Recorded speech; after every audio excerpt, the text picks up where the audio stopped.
So you're scrolling right now thinking, yeah, I should probably sort myself out, but I don't have time. I don't have money, and honestly, I don't even know where to start. Cool. I had the same excuses. All of them, actually. And they're all garbage. But stick with me, because by the end of this, you're going to have 6 fixes, most of them under 5 minutes, and 0 reasons left. Look, I get it. I used to think you needed a gym membership, a meal plan, and about 2 hours a day before any of it counted. I thought if I couldn't commit to all of it, there was no point starting any of it. But here's what changed everything. I realized the small stuff isn't the warm-up before the real plan. It is the plan. And the best part, almost none of it costs anything. So in this video, you will get all the ingredients necessary to make you feel stronger, be more confident, and be happy in quick, easy-to-do steps. First, let's kill the "I need to lift" excuse. If you thought the fastest way to change how you look was more time in the gym, you're wrong. The reality is more boring, in a good way. One of the fastest visible changes available to you is your face. Jawline, cheekbones, the hollow under the eye, all three are body fat readouts, and they sharpen faster than anything you build with a barbell.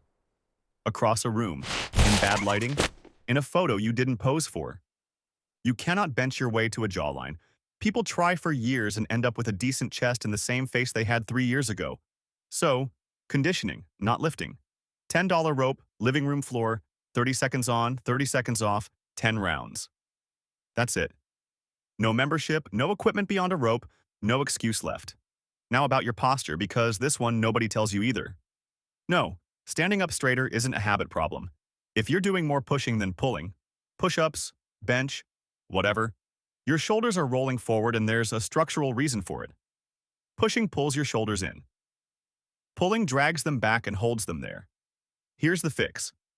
For every set of push-ups, do a set of rows or hangs. Doesn't need to match rep for rep. It just needs to exist in the same week. 5 minutes a day, and it does more for how you carry yourself than any amount of shoulders back reminders ever will, because it's fixing the structure instead of fixing the memory. Now the food, and here's where most people fail. Not because it's complicated, it isn't, but because they don't want to hear that the fastest fix in this whole video is what's on their plate. Too bad. Here it is anyway. I was eating McDonald's at least twice a day, not as a treat, as a system, because it required 0 decisions at the exact point in the day I had none left. So here's the rule, and it's one rule. Protein first, on every plate, before anything else. Chicken, eggs, mince, yogurt, whatever's around. It's the most filling thing you can eat, and it's the exact thing a fast food menu is quietly worst at for the money. Here's the golden rule. If you don't hit your protein, none of the training matters. Period. You can do all the rope work you want. You'll just be a leaner person who's really good at jumping rope. Congratulations. You cannot out-train a McDouble habit. I found that out expensively over about 2 years, so you don't have to.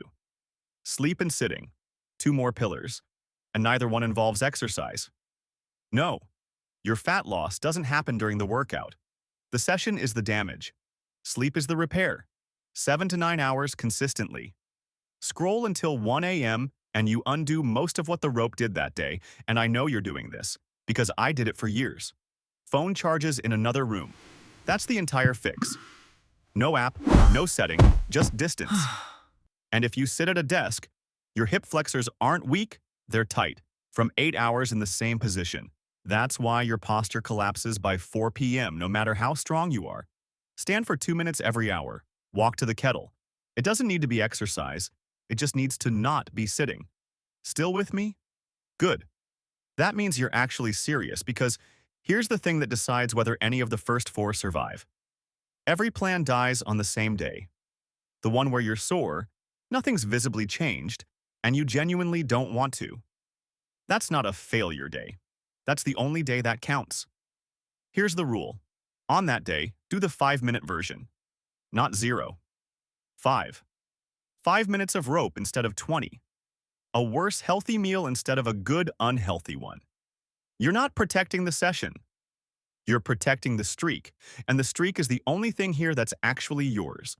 If you want the exact routine, the rope, the reps, the rest days, All of it laid out so you're not guessing.